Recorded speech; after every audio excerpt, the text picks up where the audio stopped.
So we're now going to engage with the question of the role of the director, and the role of the director mirror Chapter 2D of the Corporations Act. You know, those classic 180, 181, 182, 183, 184.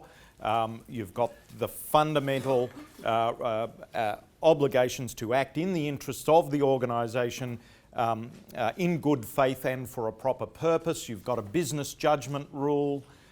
You can't use the information of the organisation to your own advantage or to the detriment. You can't use your position. And remember that some of these provisions drive not only into directorship but into the roles of employees and officers. So you need to be conscious of that, and you also need to be conscious that that Chapter 2D of the Corporations Act is actually a codification of the common law. So whether you're within the C&L or you're not within the C&L, whether you're incorporated or not incorporated, those rules will apply. That is what the common law provides, because you, in that role, in that responsibility, have the utmost obligation that the law can impose on you, and that is a duty of fiduciary responsibility. It is not your power that you are wielding, it is the power that belongs, in this case, to the members.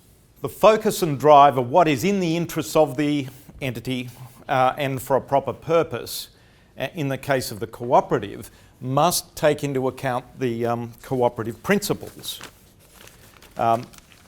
And plainly enough, those cooperative principles will drive you to a horizon that is quite different to that of the corporation. The proper purpose is defined by the purpose for which the cooperative is formed. It's defined by those democratic principles. It's defined by the driver of the active member test. And it's defined by what it is required of you for that test. It's also defined by those things that require you to go back to the membership. And so when you sit on the board and you look at whether or not I've fulfilled that duty, you've got to take into account an awful lot more than you would if you were a director of a corporation, but in a good way, in a positive way, and it keeps you coming back to those rules and keeps you driving towards that common purpose that those rules should articulate to you.